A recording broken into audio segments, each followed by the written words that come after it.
That's workplace discrimination. And I feel like picking up that plant and throwing it at your face. This is applaud for actually saying that, because a lot of people are thinking it. I don't know if it's stupidity or. But a lot of people are thinking it and not prepared to say it.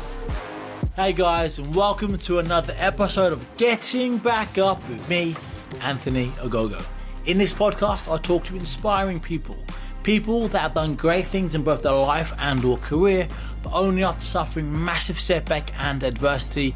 And today's guest, well, she has suffered massive setback in both her personal, her private life, as well as her athletic career. I'm talking about the wonderful, the super inspiring Heather Fisher. Now, Fish, she played at 5 World Cups, winning the World Cup in 2014, a 2016 GB Olympian, going to Rio with the GB Rugby Girls. She's also a 2-sport athlete. Yes, that's right, a 2-sport athlete. She competed at the highest level for Team GB as a bobsledder. Now, these are amazing feats and accomplishments, but you add into the fact that she broke her back. She came back from a broken back where she had to learn to crawl, walk, run, and then compete at the highest level again. As well as this, Fish suffers from alopecia, which really knocked her self-confidence, her identity, and we talk about that. However, this podcast went on a turn. During the podcast, we started talking about equality between men and women in sport, but also in life. This is a fascinating conversation. I think you're going to really enjoy it. Fish gets impassioned, I get impassioned. We both talk from the heart, openly, honestly. She threatens to throw a plant at me numerous times in the podcast because of perspectives. We're also joined by the wonderful Katie Traxton, our agent, an absolute powerhouse of a woman. This is a fascinating conversation. I really think you're going to enjoy it. You're going to learn a lot. You're going to see things from different perspectives. It's a good one, okay? So without further ado, sit back, relax, buckle up, and enjoy.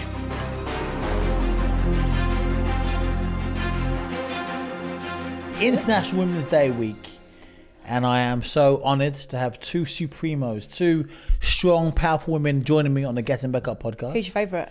Ooh, it's a tough one. It's a tough one.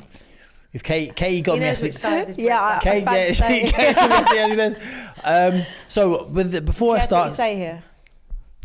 So today I'm going to ask you lots of questions. I don't know where we're going to go. It might get personal, might get emotional, might be funny. I'm sure all of the above. But before I dive into the first question, I have the most important question of the day, and I really mean this, and I hope you answer very honestly and open-heartedly. How the bloody hell are you, Fish? How the bloody hell am I? How the bloody hell are you? I'm bloody alright, thanks, Anne. You good? I am I'm surviving. I like to thrive, and I am surviving. I'm in survival mode still after retirement, I think. And we're going to talk about that. Yeah. And we are joined by the wonderful, the magnificent, strong, powerful Katie Traxton. We didn't say that about Heather. Actually, you didn't. So I'm coming on to Heather. We've got an hour of Heather. We've got an hour of Fish. We've got an hour. You're getting your free little 20 seconds now. Give the people what they want, Anne. Come on. For those that don't know, Katie Traxton is the supremo, the boss of Good Vibes Own Talent that me and Fish are both signed to. My agent, my lovely agent, so wonderful, so nice. And I wanted to have you on the podcast today, Katie, because one, you're also a very inspiring person yourself.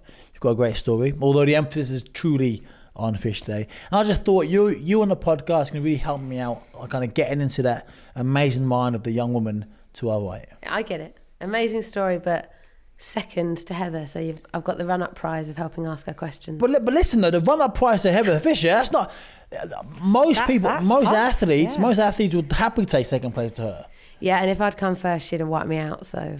Going, you've done so much in your life, right? Like, we were at an event last week and you bossed it, you presented the whole thing, you were unbelievable. What's next for you? What's next for you? What's success to you? Are you happy? Where are you at in your life right now? What's next? Ask Katie. She's giving other people colds at the moment. Releasing Go around spreading germs. What's next? Do you know what? I would love to go into breakfast presenting. Yeah? Yeah. It's the first time I've said it actually, so maybe wow. Actually on here, on something. Yeah. I want to wake people up. I've always wanted to wake people up but I always said on radio. I think when I met Katie, I think one of them was radio. But Is that because of your appearance? Yes, Yeah. yeah. So you're more comfortable now with the way you look. Yeah. I think I could hide in sport. I knew how to hide in sport, and I knew that the pitch was safe, and I felt protected. Going on a plane with Tui and normal average people, I would cover up and hide. Now I'm actually starting to own it, and I can actually walk around the street. And I don't get me wrong, I have my bad days. I have a lot of bad moments. What does a bad moment and bad day look like? The bad moment, Katie was actually with me for one of them. I walked into a toilet, and 3 women, 2 guys. Do you want me to tell the story? You tell the story. It's really hard, isn't it? It's really. This was probably my heart. It's really fascinating, actually, to observe human beings sometimes, and it'll be interesting to see your reaction as you hear it, Ant. So we were at the Edinburgh Fringe Festival, and we'd just been to see Gail Porter, who has alopecia, and had spoken about it, and had spoken about her challenges, which are slightly different to Heather's, right? Heather tends to get misgendered. Gail, people think she's got cancer. They can't come up with any other reason why a woman wouldn't have hair. And Heather went into the bathroom with her mum, and one of the women who'd just been in the talk, who was a Gail Porter fan, decided to basically say that Heather shouldn't be in the bathroom because obviously, since she's bald, she's a man. Now, I would have thought your average person, if someone then turns around and says, no, I'm a woman, and especially if they obviously sound as you might expect a woman to sound, etc., but regardless, would say, oh my goodness, I'm so sorry. But no, human pride and ego basically means that there's a lot of people out there who double down on it because they can't bear the concept of having been wrong. I guess maybe they're embarrassed, maybe they just have this enormous self-assurance. So when Heather said, no, I'm a woman, what she heard, and obviously she has transphobia issues as well, was, I'm trans, but trans women are women. So she then gets into a further debate of basically you shouldn't exist, this is disgusting, etc. Heather runs into the bathroom. The woman ends up coming outside, and Heather's mum tells me what's happened. So I go up to the woman who's now queuing for an autograph with Gail Porter. You put a headbutt on it, did you? And I say, that was my B plan. So I say to her, oh, hi, I'm the agent of Heather Fisher, obviously a female name, right? Rugby World Cup winner and Olympic athlete. And obviously the star chaser goes, oh yeah? And I went, I heard that you just told her that she shouldn't be in the bathroom because she's a guy and it's the women's bathroom. And the woman looks at me, having said in the bathroom she was going to go and get her husband, a man, to get Heather, who's not a man, out of the bathroom. And she goes, no, must have been someone else. Yeah. So Heather's mom comes over, to me, like a moment out of Harry Potter, right? With Mrs. Weasley. And she goes, well, I was there and that was my daughter actually, and that did happen. So the woman says to me, all I wanted was Gail Porter's autograph and a selfie. You've ruined it. I've ruined it. So I said, right, well, I think you should go and apologise to Heather. And she looks at me and she goes, fine, I won't have my selfie. Walks away past Heather and says, you've ruined my night, and goes out. Wow. I think how can people interact in this way? Wow. I think what was hard is that when you have alopecia, you're always having to explain myself to a lot of people, all the time, daily, weekly. It's part of the norm, right? And how do you, and so before we move on, how do you feel having to explain yourself? I shouldn't have to. You shouldn't have to. I get really angry. I get really angry. I get frustrated. Yeah. On a day that I don't feel great, or I feel like, maybe something else has happened. I feel really down. I'll probably wear a hood or wear a hat. You asked me the other day about why I wear hats all the time. Sometimes I just don't want to explain myself, right? Some days you don't want to explain yourself, but when you just come out of a Gail Porter show, I owned it. And it wasn't just the woman. It was her husband came in as well, right? So there's 3 or 4 of them. I owned it and was like, no, I'm female, it's okay. And it wasn't enough. And it wasn't enough. And it wasn't enough. And then I thought, I'm standing there in the toilet having this argument about whether I should or shouldn't be here. And you're just rude. You're just being rude now. That was the first time I'd put myself in the toilet and just cried. Didn't want to come out. You feel so embarrassed and you feel so ashamed because you're like, wow, like I'm just a human being and I'm a woman. I've got muscles, I've got no hair. And if you can't understand that, I know it's your problem, but it still has an effect on me. And that's what I find hard, because I shouldn't have to be brave every day. Like you said about your body and the way you've done it and been there and done it, got the t-shirt. I've been brave. I don't need to be brave anymore. Yeah. And I'm at the stage where after my career in sport and playing for England, I don't need to be brave. I don't need to explain myself. I will be who I want to be, but don't be telling me who I am and who I'm not. And that's what I find really difficult. Yeah. And it's interesting because Heather did a TV show called Body Fixers, right? And I kind of said recently, do you not think the concept of that TV show is quite bad, because they're suggesting that you need to fix something about there's nothing wrong with you. Yeah. There's nothing wrong. Like, you can have a choice. It's completely Heather's choice if she wants to not wear a wig, have a hat, like whatever you want to do. But it's not that there's something wrong with you and then you go on the show and we fix you by giving you artificial hair. And I think this is one of the challenges, right, of even when we are accepting in society, we're often accepting that we'll include you even though there's something wrong with you or you don't conform to this or that. That's not actually inclusivity. No. Even though that's inclusivity, quotation marks, with an asterisk beside it. Yeah. But you might feel that, in like your walk of life where you've come from, like it's like we all try and tick boxes. I want a female to listen to this or see this and know that actually it doesn't matter if they're bald, whether they're curvy, whether they're skinny, whether they're athletic. Every woman, every guy should just feel accepted. We shouldn't have to be brave and put on a brave face. We should just feel like, bald is beautiful. I am proud of being a bald female. I'm proud of affecting the world and having a small dent to hopefully for other females to see that, or young girls, right, to see that they can be bald and they can be strong and it's okay to be themselves. And not even just bald, like that's obviously quite specific, but just different. You can be different and still be beautiful. You haven't got to look like a Margot Robbie or a Beyonce. You can just be yourself. And what I love about you, Fish, well, one of the many things I love about you is I love your fashion sense. Now, I could never pull it off. But what I love about you is shoes on. You've always got something quirky on. And what I like about you said you mentioned, and I went when you said it, and I thought that's not the Fish I know. But you mentioned like when you go on a plane, you hide, have your hood up and stuff. But the Fish I know, you wear eccentric clothes and you stand out. And bald man, woman, whatever, if you walk past, you're a double taker, not because of anything other than your fashion sense. It's almost like you want eyeballs to look at you, and it's the opposite of hiding. You're like, hey, it's me, look at me. And I like that. You're not hiding from anything, Make sense what I'm saying? Says the man who went out dressed as Tina Turner. Oh yeah, listen then. Because going back to what I said a minute ago, I was actually going to say, I don't mind dressing as women. I've done it many times. I like dressing. He had quite good legs, didn't he? He had quite good legs. And he wore flats. I wore flats. But yeah, I'm as I mentioned, I'm very, very comfortable in my sexuality. I can dress as Tina Turner. But yeah, you don't hide. I don't think you do hide. Or do you hide? I do hide. You do hide. Yeah, I do hide. But you don't. And again, I'm just asking questions here. You don't wear clothes like you hide. You don't fit in. But I don't choose to go. Oh, I'm gonna stand out. I don't choose to wear the shoes because they're different and I'll wear something different so people look at my shoes. I just think they're really cool shoes. I'll wear those shoes. And well, that's the cool thing because But when I think hiding's wearing the most boring.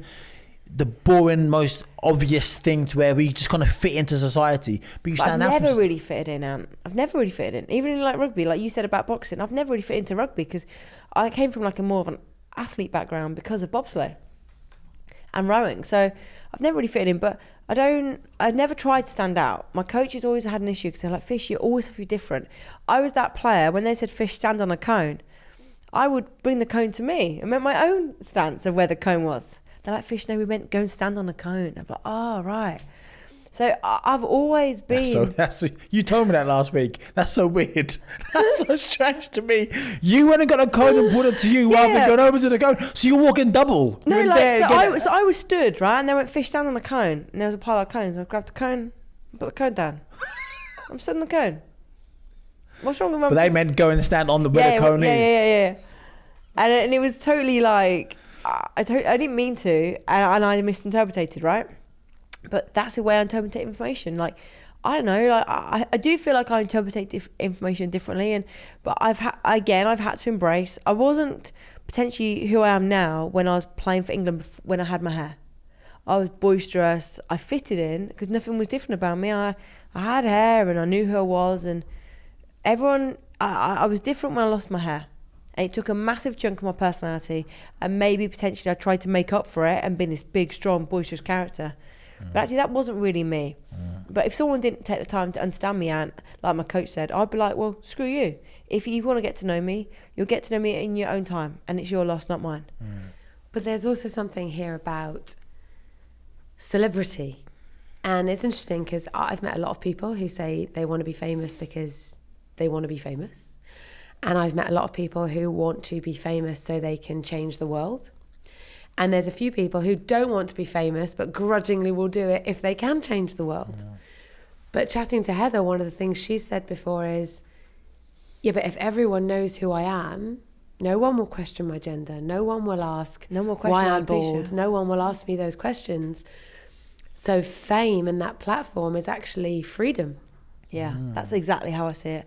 And when it comes down to like waking the world up for breakfast, that's sick. That excites me because it's like the energy I have, right? But people see. You have energy. I mean, you have many things, and energy is one of them. But having that energy and people seeing bold, normalizing bold, different, like, that's different and that's okay. Of course it's okay. Hallelujah, do you know what I mean?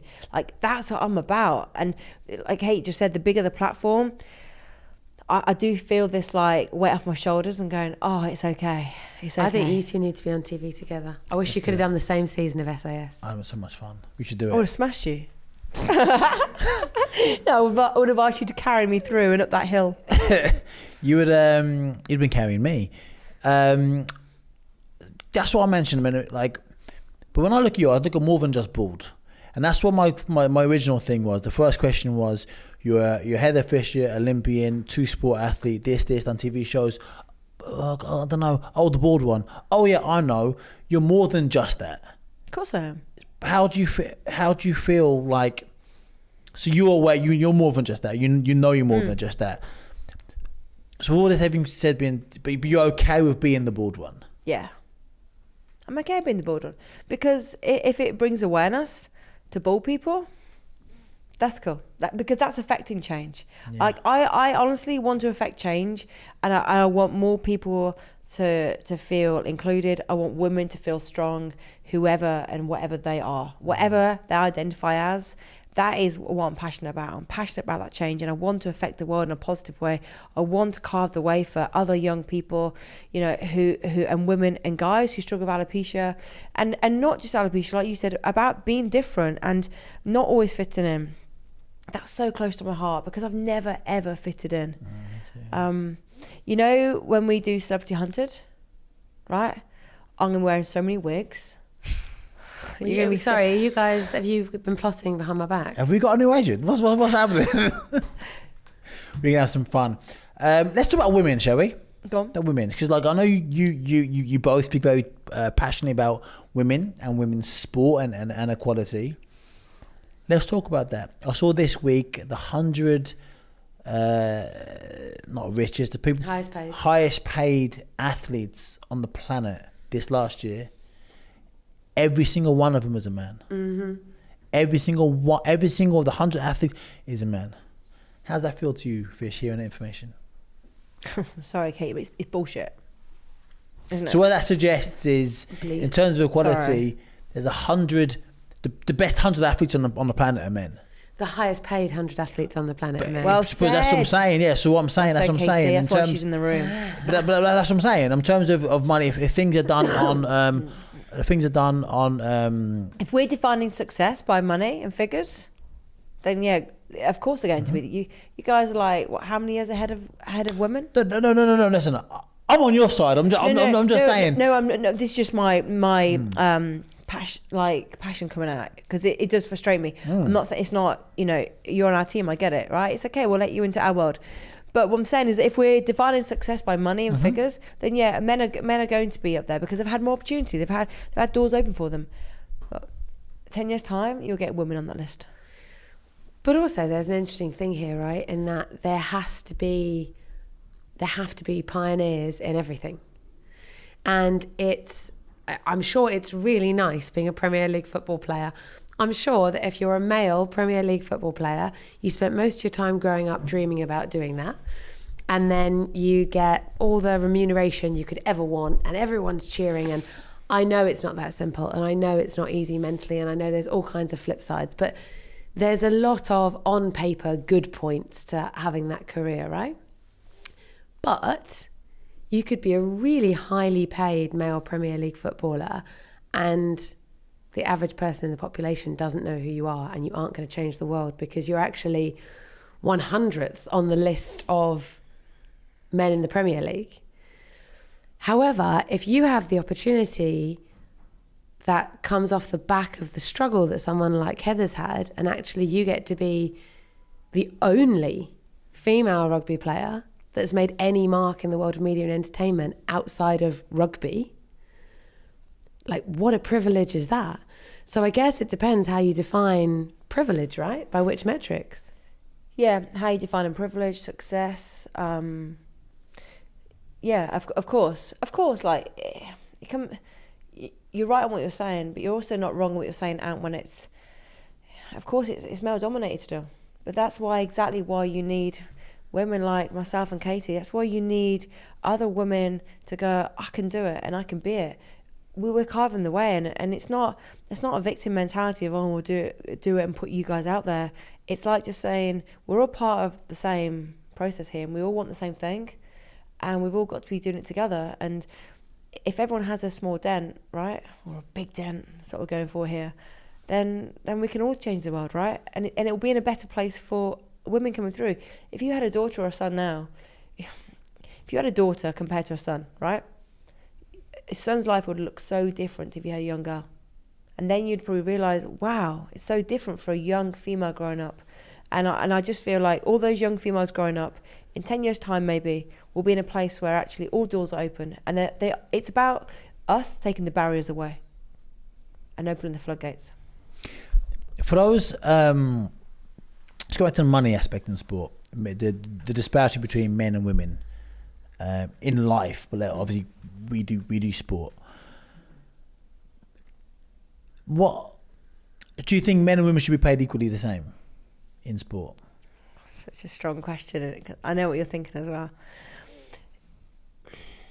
I can understand the conundrum between your face is smiling a little bit at. No, I'm smiling because that's a strong question. I'm proud of myself. Because there's a conundrum between we've spoken about this recently as well, right?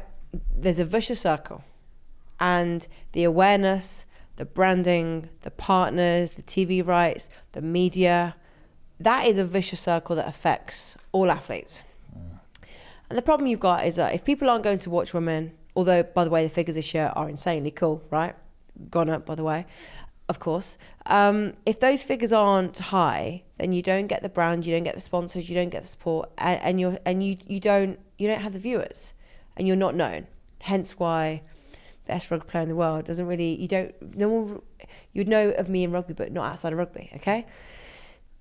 But should that mean that I shouldn't have been paid in my career just because the brands didn't come on board, the partners didn't come on board, the awareness wasn't built? Does that mean that I should have been, like, I couldn't even afford to get to an England trial?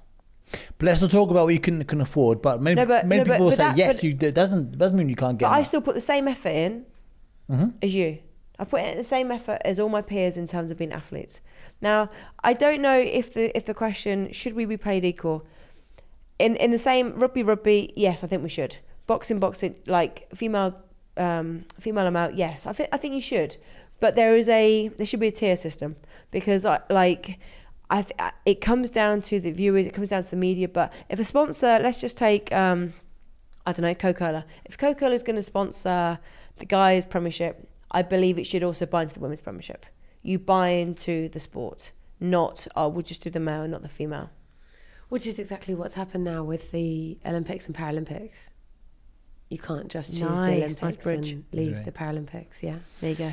But I also think, I understand what you're saying about the effort put in, but I also think there's a basic factor of economics here where we don't yet know how good a spectacle female sport can be. We so kind of true. know how good male sport can be.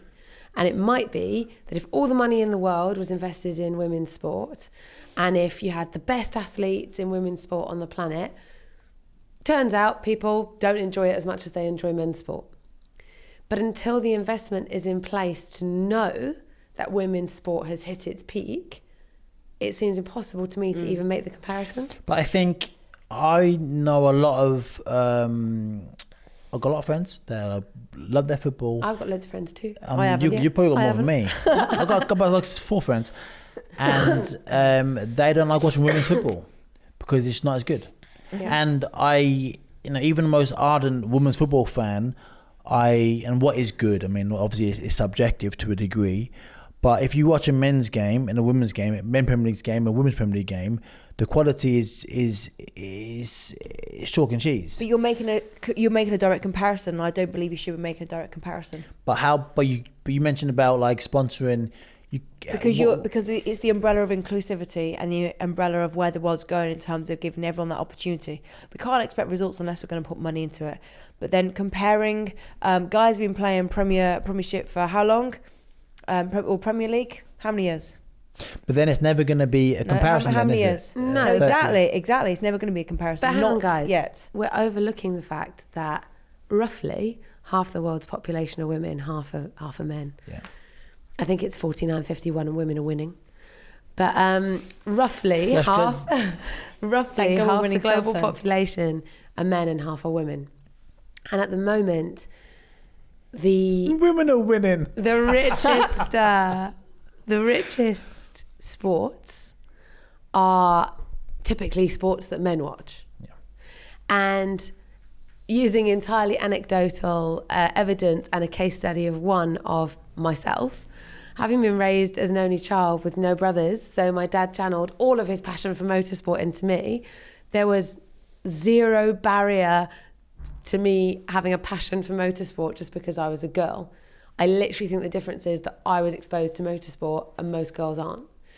So actually, if the girls now, not the women, were being encouraged to be football fans, be rugby fans, be motorsport fans, you might find the girls enjoy watching the women more because they're their natural role models and they feel a greater affinity with them and they get it. So it's not just about who's playing and which demographic the existing fans prefer to watch. It's also about those new grassroots fans coming through. What would they enjoy? And are we making sure that young boys and girls are able to really enjoy any hobby that they want to? Yeah. I like that, of course, but let's talk about now. But nonetheless, blokes are better. Whoa, we can run fast. Whoa. Hairs on our chest. But in terms of so how do we get? We mentioned earlier about branding and sponsorship and kind of bring it up to par. How do we get? Let's say women's football, for an example, because they're doing really well recently. How do we get people to watch it more? Because you still, you look at Old Trafford, 75,000, Stamford Bridge, 40,000, Norwich City, 26,000 every single week. Women's, hundreds. Chelsea, Man United, Arsenal, hundreds, maybe 1,000. So how do we get people to watch? What's lacking? Because there are little girls in the world, and the England girls won the Euros, and it's been on TV more. But why are they not going to watch the girls play? I feel like this shouldn't be about me, but Well, it quite clearly seems to be, doesn't it? You did your lean forward. Cult You of- want this one? Cult of personality, right? So everything in all football, as an example, has changed in the last decade or so. It used to be that you, through and through, cut you and you bleed, supported one football team. Now, young people support football players and will move with that football player. Ronaldo moves team, they go with Ronaldo. They don't necessarily stick with their team. This is statistically proven. It's basically since social media's come up. I mean, kids. I don't know one grown up who supported a team his entire life, then changes because his favourite player leaves. But it's the Instagram generation, right? Because they're so involved with like the account of that player. They're so supporting Ronaldo. They so want to wear a Ronaldo shirt. That's more important than the Man U colours or whatever else it might be. As you said, and I've been saying through this podcast with regard to like Heather's accomplishments and then do you know who someone is, there aren't those personalities in women's sport in the same way. Where there are with Venus and Serena Williams, they would have been on that list of the top 100 paid people when they were competing, right? So you do see the direct correlation between the personality and the rewards, the success, like the awareness. Now, already we're seeing a woman getting Sports Personality of the Year last year. We're seeing Jill Scott now on A League of Their Own, hosting things. And we're seeing Fish hosting Good Morning. We're seeing Fish being invited on Anthony Ogogo's podcast. There we are. Like, these are massive strides forward. So that's how we do it. We make stars of the individuals. Yeah, because people love people. But you got to be visible. We have got to be visible. It comes back to that invisibility, that visibility piece where people you can be you can be what you can't see, because then you have to become it, right? So now we're becoming it, and by increasing the awareness, increasing visibility, people will know, and then people have role models to look up to, like Katie just said. But I thought you were going to say I was the role model. You should have said like Katie. Stop. Katie, it's not about you today, yeah? It's not about you. I'm just the one bringing the gags. Do you need to sneeze? Did you know about his torso? You didn't bring it up. Shit torso now, look at it. That's the second time in 2 days I've been fat shamed. Do you think guys and girls should be paid equally? I don't think you do. So it's a funny one for me, and like I've told Katie, I've had arguments with blokes in the pub. You know this, Katie, about I'm that guy in the pub when I'm not even. He's so argumentative. They go in the pub and they leave again. But I know what you stand for, and I know you're all for women. Do I think men? Yes or no? In 2024, it's not a yes or no answer. Depends. In some things like tennis, yes, 100%. If Andy Murray has not got a problem with women getting paid the same as him, then why does anybody else? And that's the weird thing for me. I've had arguments in the pub. Let's go boxing. And I've had this exact. I'm just gonna sound really hypocritical. I know I had to go with Chelsea. Chelsea. Paxman. Yeah, that's why I'm asking. The question's not going. Well, it depends. Because boxing isn't the same. Because it's not the same. Katie Taylor, big star, huge star in Ireland, huge star in the UK. She gets paid a lot of money, I presume. I don't know. Well, she's not in the top 100, is she? Well, no, that's a strange thing to say. But that's not relevant. But Coco Gauff was the highest paid female, by the way, female tennis player. Okay. No, she gets paid a lot of money for boxing. Right, for boxing. Should she get paid much as Tyson Fury? No. Why? Because Fury generates more money. And how do you generate more money? I mean, go on. No, you must know. No, we know the answer. People watching. Right, but how do you create people watching? By becoming a star and by the visibility piece. But also, I do also think or in the courtroom. No, I also think that boxing is a really difficult example. Is a difficult because example. Of all the sports, I think there are a lot of people who don't want to watch women getting beaten up, who would happily watch men get beaten up. But in terms of should women and guys be paid equal, I just feel like it should be open to actually opportunity. Because if you open up opportunity, you open up visibility. I agree. Going back to the boxing one as well, and I'll say this, it's harder for men. Why is it harder for men? There are so many more male boxers than female boxers. You're also lucky that there's more male boxers. Like, women want that opportunity to be up against the best. People want more involvement. But there's not. For example, I want boxing Olympic Games, in the World Championships, as a middleweight. There's 128 boxers in my weight category all around the world. Women, maybe 16. So for me to get to the medal fights, I've got to fight 4 times to get to the medal fights. Woman, she can get a bye and get a bronze medal. There's just not as many of them, so it's not as competitive. But then she's also holding down. There's a lot for a female to hold down. Like, there's so much more on a female's shoulders in terms of a family, family life, like life after. in terms of life after sport when you've not got the same money. There's so much more expectation of a female. I don't think you can't do straight. Katie, you gonna say something? You can't just go straight guy and girl. They should be paid exactly the same. But the opportunity should be there. You have to do more. 'Cause if you can do more, then we're flying. I think there's a really interesting thing here that you guys probably agree on, right? It came up last week when we were with Pete Reed, another one of the roster, who obviously was sitting there with his 3 Olympic gold medals. And that was participation medals. And Pete said he feels really strongly, and he didn't always win everything, about the fact that you shouldn't just get a medal for showing up. Like, otherwise, what is the value of a medal? And so I think it kind of comes back to the point I was trying to establish before, in that opportunities should be equal. Everyone should have the same spotlight, the same platform, the same springboard in the first place. Yes. And then the audience will decide. And if the audience choose to watch one thing rather than another thing, and maybe in 9 out of 10 sports they decide the men's is more entertaining, and maybe in 1 out of 10 they decide the women's is more entertaining, maybe the women can get paid more than the men, right?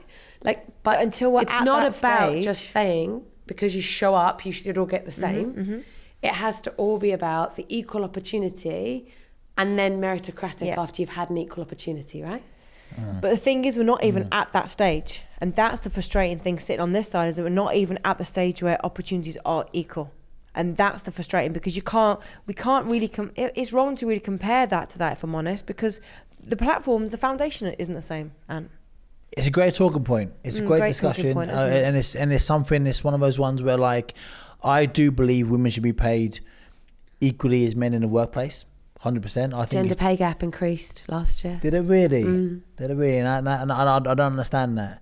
Although if I was a business owner, and I'm being really honest here, if I was a business owner, I'd be more inclined to hire a man than a woman, because women may go and have a child and be off for a year. That's workplace discrimination. And I feel like picking up that plant and throwing it at your face. This is I'm trying to talk. I know, but I'm just talking passionately. And that's the thing, right? That's what I'm trying to understand. I want your response. No, I'm going. But most people, right? Like most people, and do you understand why they're going to train somebody up? And then they're going to, no, okay. I actually, wait. So please teach me. Please I teach me. Yeah, you need to teach him, because I need to drink. I applaud for actually saying that, because a lot of people are thinking it. I don't know if it's stupidity or... But a lot of people are thinking it and not prepared to say it. And if people won't say things, then you can't have a dialogue and you can't learn. I know, right? Katie, but I'm having to hold it together here. You're all right. So first of all, like, massive oversight, because I went into the workplace with the attitude that everyone would be thinking like you. Mm-hmm. So I needed to work so much harder and so much faster at the start of my career that I would be minimum 2 years ahead of all the boys by the time I was at a point in my life where I might need to take maternity leave. And then my dad kind of turned around and went, well, if you had a child, you'd be like that judge in France that took about 12 hours off anyway. So everyone was definitely... That is so true. You'd be like, no, Dad, I'm going to break the record. I'll do it in 10. Everyone was definitely getting their value for money out of me, right? But obviously, I understand what you're saying. But have you ever thought that usually, less so nowadays, because families are non-nuclear, right? And they're all kinds of blended forms. But usually on the other side of each woman having a baby is a man getting a cushy number of not having to have the baby, right? So in essence, all you're doing by subsidizing the woman by paying her maternity leave is also subsidizing the man. Because if the woman wasn't taking the leave, the man would have to. The baby isn't going to look after itself. The laws change now anyway. Guys can take... Can I have paternity leave as well? But what I'm saying is, just because the woman is physically the one pregnant, it's the couple, if there is a couple, that are being subsidised by the maternity leave, not the woman. Isn't the man still working though?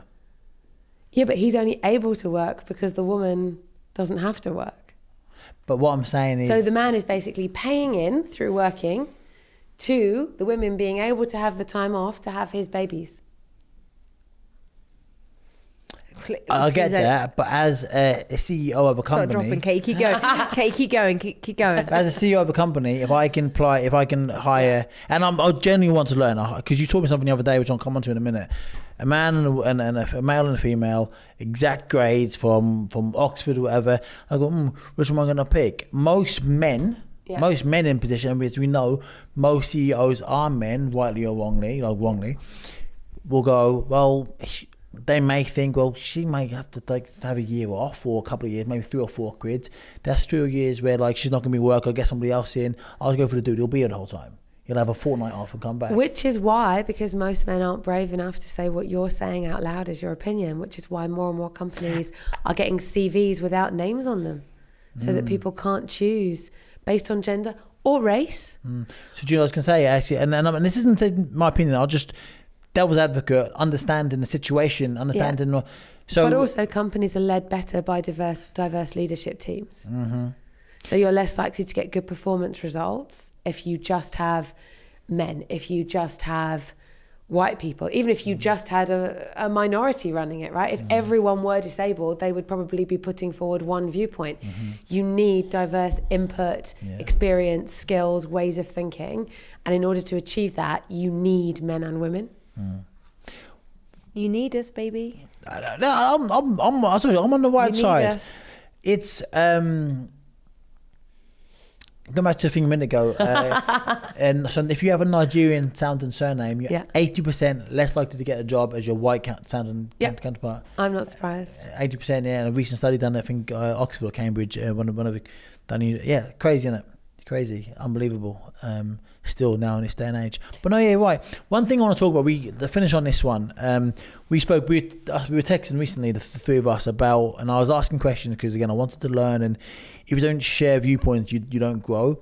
And I said, I think there's football we're talking about, men and women football, and I said, but women's football is just not as aesthetically pleasing to the eye to watch when you've got Kevin De Bruyne and all these players scoring good goals and women. And then you said to me something like, well, if women had more investment from a young age, they'd be better. The quality would be better. The more people would want to watch it. And I was like, that makes so much sense. So this is the virtuous circle versus the vicious circle. So Heather mentioned the vicious circle. If you don't invest, people will have to go out to work, have second jobs. They won't be able to have the medical support, the rehab, the mental support. They won't be able to train as hard. They won't be able to play as well. If they're not playing as well and they don't have the same level of equipment, it won't be as interesting a spectacle. So as many people won't want to watch it. Broadcasters won't want to show it on TV. Sponsors won't want to invest. F&B and merchandise, whatever, won't get involved. And so they still don't have the money and they're stuck in their vicious circle. The virtuous circle, which is what you're saying, is if someone invests, suddenly they don't have to have a second job. They have got the best equipment. They can look after their bodies and their minds and perform at the highest level. Suddenly the spectacle is better. We don't know how good because we haven't had the investment yet to know, but it's better. Then more people want to watch it, more people want to broadcast it, more people want to invest in it. You have the merch, you have the F&B, you're in the virtuous circle, right? That was what I was saying about the equal opportunities of, until we create the virtuous circle for the women's sport, we can't know what the gap is or if there's a gap between how entertaining the spectacle is. Don't forget as well, I was not, if you want to put professional with money, right? I wasn't professional until 25. So I already gone like 16 to 25, broke my back, wasn't professional. So all my rehab was all my own rehab, was still working, playing for England, training for England, not paid. So like, for me, like a standout point is, I came back from a World Series in Sydney, playing for England. Got paid a little bit, like funding, but not enough that you can live on. I'm still working in my gym and running young clients, etc., etc. Went to visit a school, did a Sky visit. The day after I landed back from Sydney, went straight to work that day. Cut long story short, I tore 2 of my ligaments off my medial side of my elbow, right? Just from being probably just off a plane, off the back of a tournament, off the back of a World Series, intense 2 days, flight back, and England went, whoa, you can't go to work, Fish, when you get back. I was like, I have to. I have no choice. I was training a client and they're like, Fish, what have you done? I was like, oh, don't ask. And I just, it was my elbow, so it was, quite paramount, right? And my client, lovely at the time, turned around and said, Fish, what if we pay you? We'll be your sponsor. We'll back you. We'll pay for your car. We'll pay for your medical. And I was like, no, you're joking.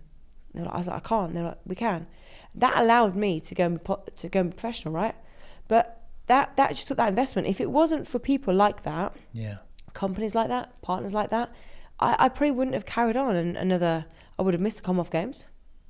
I would have missed a World Cup. And it's little things like that, and that's just money. And that's the opportunity you talk about. Yeah. It's the opportunity. Yeah. That's what you talk about. The opportunity to give it. And obviously, how much of a better player you were, being able to do it full time as an athlete, just allowed to recover. Part-time. That would have been an injury that would have taken me out. 2 ligaments out of 3 off my elbow, just because I had to go to work. And as a spectator, as a maybe bigoted man who doesn't want to watch female sport because they're female, they're not as strong as the women. Maybe because they're part-time, not doing it full-time, like the men are. But if you're doing it full-time, you're going to get better, and it's going to be a better spectacle to watch. And that's how you bring the funding. That's how you bring in the branding and the sponsorship. It is, but you also can't compare. We're never going of course. to be... We're never going to be... We're not guys. We're shit hot girls. And we're strong girls, and we're powerful girls. You're not going to... You can't... I'm never going to be an ant. I'm fish. I'm happy being fish, right? But it's not... I discovered the other day that some fish entirely subsist eating ants. Yeah, you better watch out tonight. Sleep with your eyes. Sleep with your eyes awake, mate. That's a strange topic to say, but I'm actually a bit weirded out by that. My point is that I think there's a lot of guys out there who just go, it's okay if they back the men's game. It's okay. You need people to back the women's game, and you need people to back the men's game. It's not about how fast each can run. There are fast girls, there are fast guys. There are really bad dudes out there, really bad guys who can't do things, and they're really bad girls. Of course, yeah. That's just the life we're in. We say in boxing we call it pound for pound. Pound for pound is like you're the best in your category. You can't compare categories because heavyweight will punch harder than a lightweight, but pound for pound, that lightweight is the hardest puncher in a lightweight, and that's the same. I want to say 2 more things before we wrap up. Can I ask you a question first, just to go back quickly, just to men and women? So London 2012, before your mum went into hospital. You were heading into London 2012 hoping for a gold medal. Not because you wanted to be an athlete or a boxer, but specifically you in boxing, more than in rugby, 'cause it's a team sport, right? You wanted to be the best in the world. Yeah. And you wanted to get an Olympic gold. And I would like to think, knowing you and your attitude, that you were going in there going, I am the best in the world. I'm going to get this gold medal. So someone turned around and they went, oh no, actually we can just replace you tomorrow because you need some time off or whatever. You would be thinking, no, I'm irreplaceable. So there must be irreplaceable women as well, right? So if a woman's going into a business and she needs maternity leave, well, what if she's irreplaceable? What if there isn't a guy as good? So what'd you Just do? like there wasn't exactly. What'd you you do, have to hire a woman and let her have a baby. Because she's irreplaceable, like you were irreplaceable. But what do you do? No, I get it. I love it. Kate's but been sitting there the whole time what trying do to you work get? that Yeah. out. But Well what I'm saying is, smash that one. what do you do? All right, sit down, Ant. In the 9 months she's gone, or how long you guys take to have a baby, whatever. What do you do? Yeah, what do you do in that? What do you do in that baby. period? You get somebody in, right? And that's the situation where, like, I'm sure you don't want to have to be without somebody who's irreplaceable because they're irreplaceable. Yeah, but you're so relieved when they come back. Imagine if a go-go, imagine how everyone felt, right, when you said, I don't know if I'm going to compete in those Olympics. And then you went, no, actually, I'm going to come. Imagine the elation they felt that you were coming back. That's how people feel when the woman comes back from maternity leave. Okay, whilst we're on this one, does she come back? Okay, we're gonna start on this one. I want to talk about kit, rugby kicks. I know that was the issue for you. And I want to talk about pregnancy. So I know that was also an issue for an athlete. You know, things that female have to contend with that us men don't. Which links into this point. Yeah. So going back to what you said a minute ago. Again, devil's advocate. So fish, don't threaten to throw things at me. I know. I'm already having to hold it together. I'm not going to lie. So I've seen this with my sisters. I've got 4 wonderful sisters. 3 of them have kids. They're all amazing mothers. My mum is an amazing mum. Amazing mothers, right? Nurse, inclusivity and diversity, mentor, consultant, and a teacher. I've seen them all be wonderful professionals in their job. I've seen them all have kids. And now their priority are kids, not work. Now they work, they're very good at their jobs, but they leave their, generally speaking, they leave their work at home rather than bringing it back and be all encompassing. So oftentimes women, and again, don't throw things at me, oftentimes women, when they have children, their priorities change. So that female who was irreplaceable at work, she might go back and have a kid, maybe she got twins. Comes back to work, but now she's maybe not as focused at work because she's now got kids at home to her priority. So possibly the most dangerous sport in the world still, the most dangerous mainstream sport has to be motorsport. And there's not a single motorsport driver that I've spoken to, and I know hundreds personally, who wouldn't say that as soon as he has kids, and 99.9% of top-level motorsport drivers are men, right? As soon as he has kids, his killer instinct is diminished on the circuit, because he knows that putting his life at risk every day, suddenly he's got something to live for that he didn't have before. It doesn't mean he doesn't love his partner or whatever, it's different. Yeah.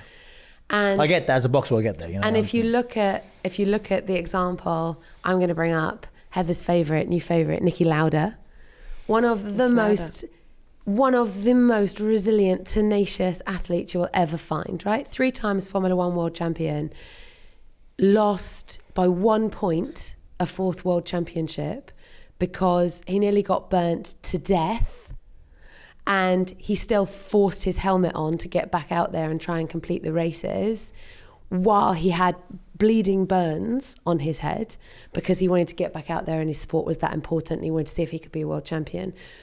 But in the last race of the season, where he pretty much could have walked that 4th world title, and despite, I don't even know, even Heather said she's not sure that despite everything she's been through, she could have gone through what he did to rehab that fast with those burns. Despite that, the last race of the season, when it was too dangerous to drive and the single guys went out and raced, he didn't drive because he had a wife and he knew how he felt. So I think emotion and focus, well, right? He was in the lead. Emotion and focus affects men the same as women and relationships, and you never know how any of you are going to react to having a family or having a partner, or I think it's fair to say that if you didn't have a personal issue affecting you ahead of 2012, you might have walked away with a gold medal. Like, absolutely legendary that you walked away with a bronze medal, giving everything going on. Most of us would have absolutely curled up into a ball or had to block out the thing going on in our personal life to do the professional thing. And the way you balanced them, you became one of the icons of London 2012. But without that personal element, you easily could have gone home with a gold medal, right? But our personal lives affect all of us. Yeah, I just think that a lot of the time, and traditionally speaking, more of the emphasis is put on the mother than the father. And we can only talk from our own experiences. My dad fucked off, so but mum was still there, and so I see women as nurturing, as caring, as. But Anna, I was going to ask. I'm just going to interrupt. Right, if you had the opportunity now to have a family, right, and you had a little one, and say something happened and you ended up with a young person on your own. So the mum's on gone. your own. Yeah. Your priorities would change. Of course. Right. Yeah. And so everything we speak about here about the female, and I wouldn't be as good at work. I'd be more focused at home. Right, but it doesn't mean you should be paid less. Should you be paid less? If I'm not as good at my job, just because your priorities change, Ant, doesn't mean you're lesser at your job.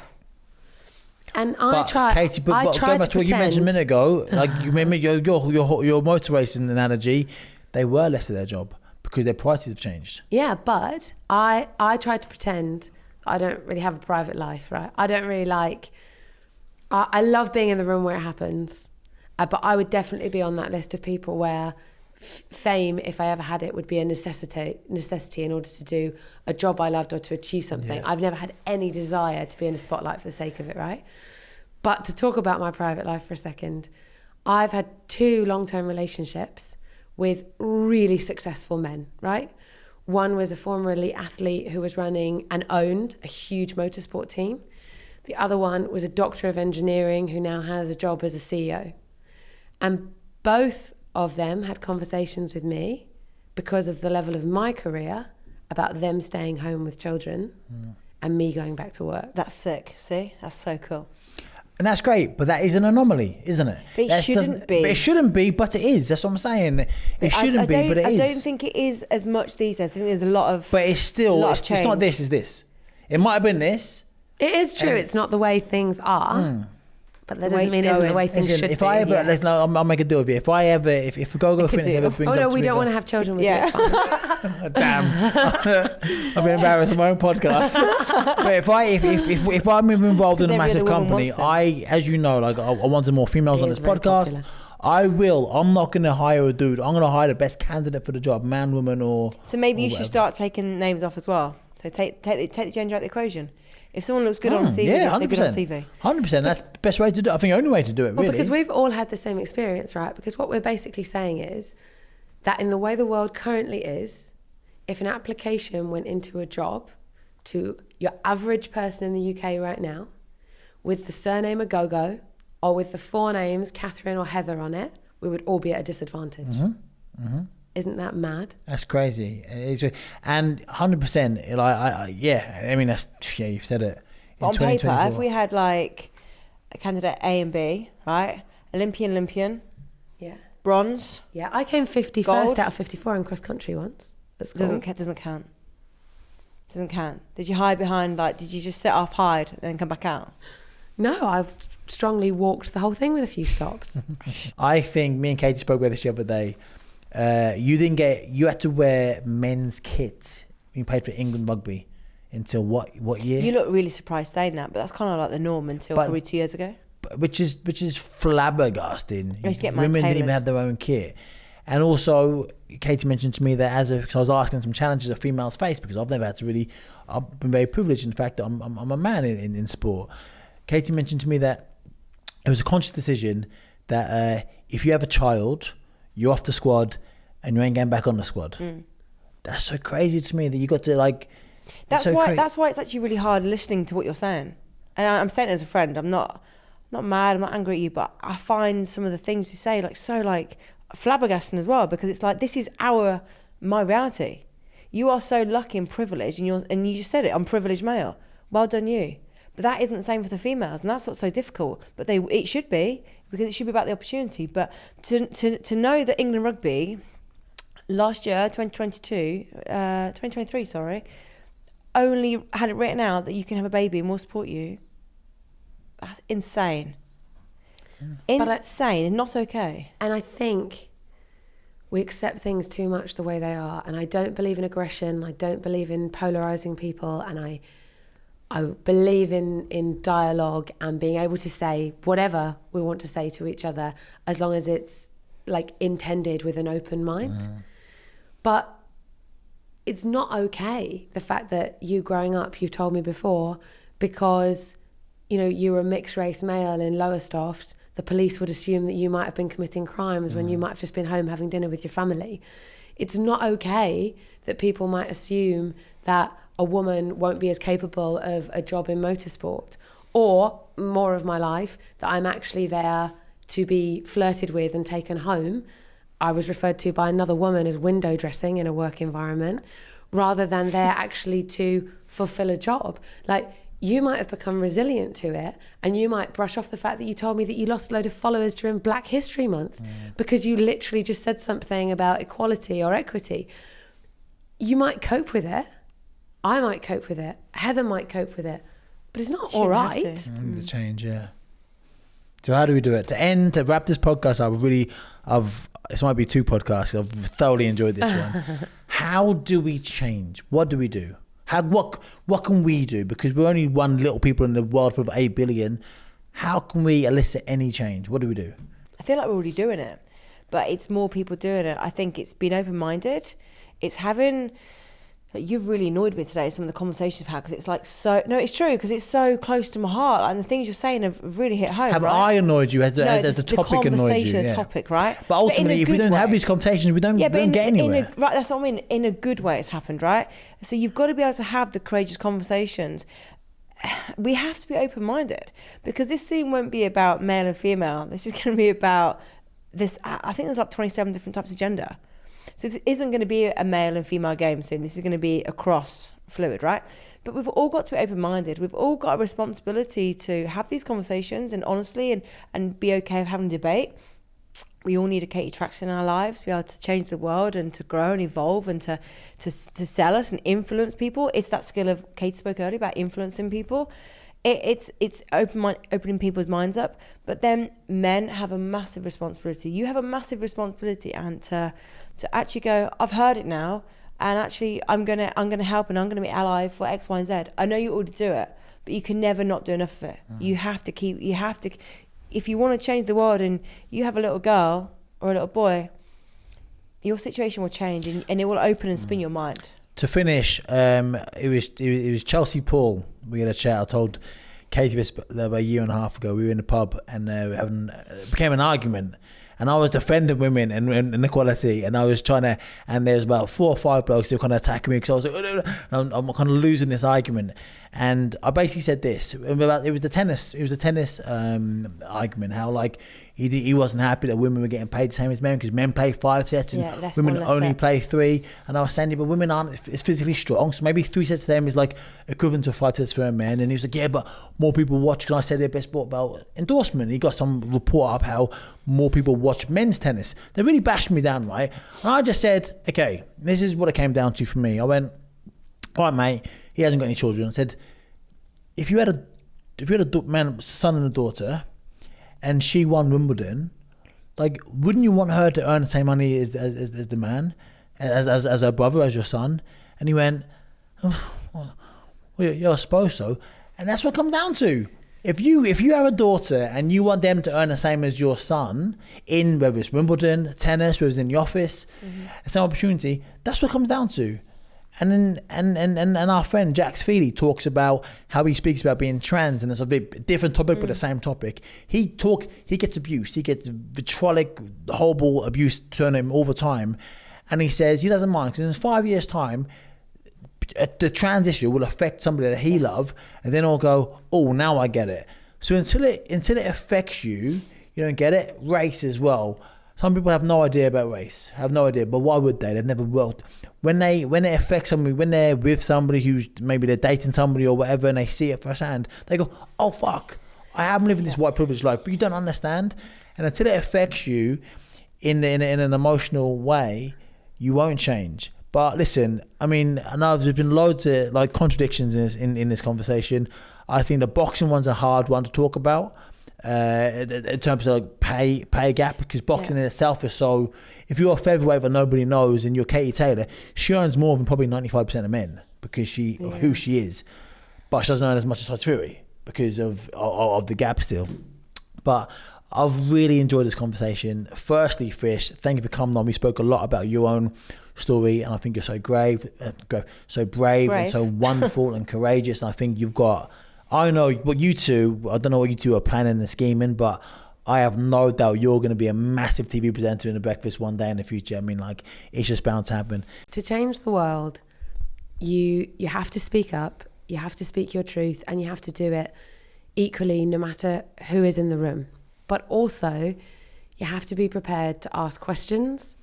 And just in case there's anyone listening to this podcast, probably mainly women, who don't agree with some of the things that Ant has said, I want to say, I know, and Heather knows it too, that he is an extraordinary ally, like to his sister, who is LGBT. He's going on Sky Sports to speak about that this week, to the trans community, to women. When none of those underrepresented groups are in the room, he has everyone's backs. And I would actually like it that more people are asking questions, even if they think that they might come off on the rough side of the debate, because that's how we come together, and that's how we do make the world a better place. You're trying to say he's be on the rough side of it today?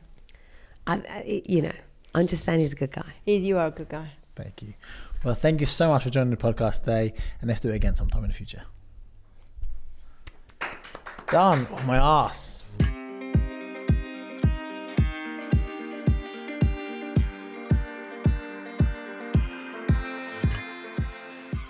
That podcast was one of my most favourite ones, I think. It really was. It was a bit different to normal.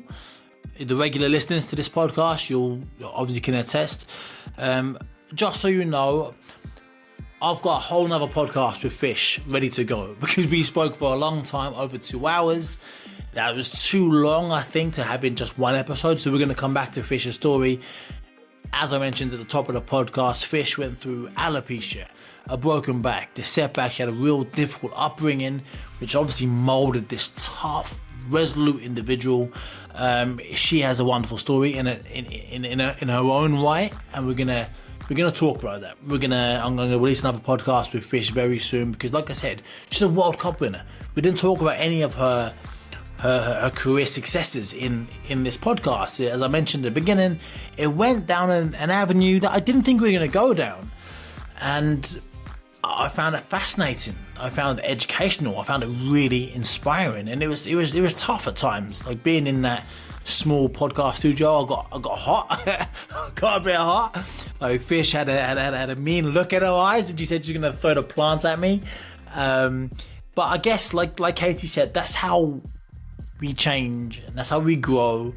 The greatest, Muhammad Ali, my hero, he once said, one of my favourite quotes: if you think the same as a 50-year-old that you did as a 20-year-old, you've wasted 30 years of your life. And that's the thing about life. That's the thing about having these conversations. We grow, we learn.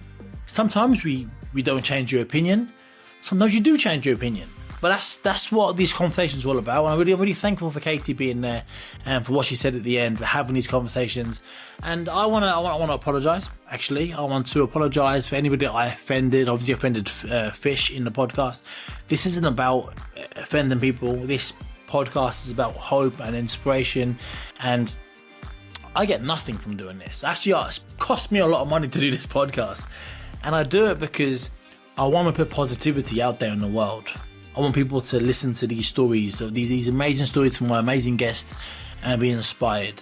And although today was a bit different, we focus on a topic rather than Fish. As I mentioned, we'll come back to Fish's own amazing career at a later date. I think we did that today. I think we put a lot of positivity out into the world. We put a perspective, and I agree 100%. And it's my job to be devil's advocate here and there and poke and pry. And I could have said, yeah, you know, and agreed with Katie and agreed with Fish, because really, I'm a huge feminist. And for people who don't know me, who's maybe listened to this podcast, their first introduction to me, I was raised by 5 women. Mum and I've got 4 sisters. There is no dad around. There are no men around. I love women. And I joke. I say that all the time, and I say sometimes a bit too much. But I think women are better than men. And in my life, my experience have taught me that women are better than men. In my life, of course, it's subjective. Of course, there's good, there's bad in every race, religion, whatever. And yeah, I mean, you know, and I want to apologise for any offence I caused Fish or anybody else in the podcast. And going back, I said something very clumsy in the podcast. I said, if I had a business, and I'd probably be more inclined to hire a man than a woman. I didn't really think what I was saying. I had no idea it was going to, invoke that, elicit that response from Fish. Because I wasn't really thinking, but I didn't think. And another similarity, right? I remember I'm saying all my skeletons are coming out here in this podcast. I remember I did a tweet once after the Olympics. I was going through Chapel Fields, a shopping centre in Norwich, and I saw a woman flop her boob out and start breastfeeding her kid. And I was like, it's really weird. And I did a tweet, wasn't really thinking, didn't really care that much, but Twitter was all the rage. Oh, a woman just breastfeeding her. But that's really weird. Like said it really jovially. I go for a meeting, I come back, my phone's blown up. Oh, people pointing and getting really angry at me for saying that, like, I wasn't even saying they shouldn't do it. I was just saying, like, it was just strange, it was odd.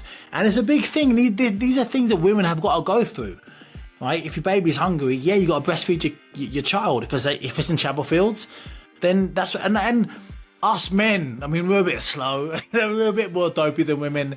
And, we always kind of get there a little bit later, maybe.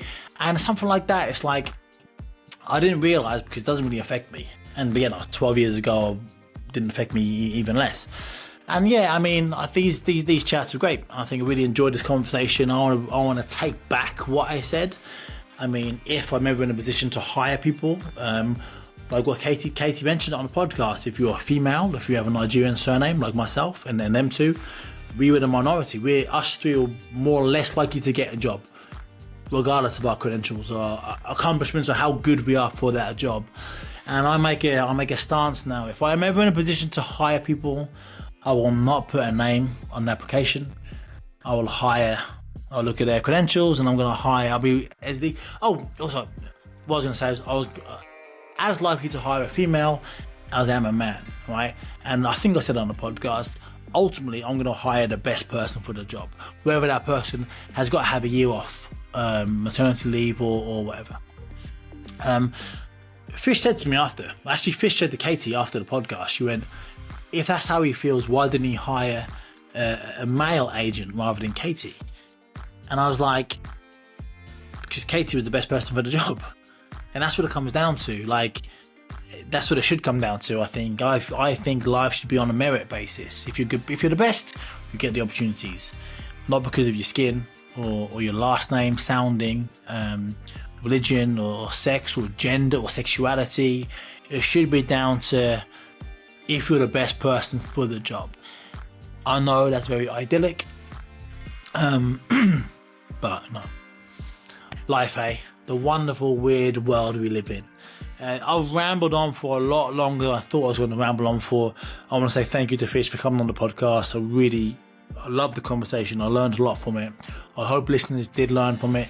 If you did, shoot me a DM on Instagram, either at Anthony Ogogo or at GetBackUpPod.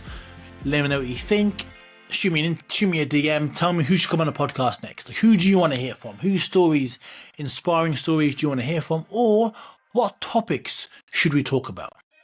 Right? And I want this podcast to grow and evolve. And thank you all so much for listening. Keep liking it. Keep subscribing it. Keep sharing these conversations onto people that you think might benefit from listening to it. We're growing. The podcast is growing, and I'm having so much fun doing it. And so, just make this podcast as big as possible. I want to send my best to Lawrence, my usual editor. He's taken a bit of time off recently to take care of some family stuff. Lawrence, love you, mate. Well, wishing you back very, very, very soon. And everybody, on that note, we all go through tough times in life. We all get bad news in life. We all get that metaphorical. And hopefully it's only a metaphorical, not a literal punch that sends us down to the floor. When you're there, you only got one option, and that is to get back up. I'll see you next week.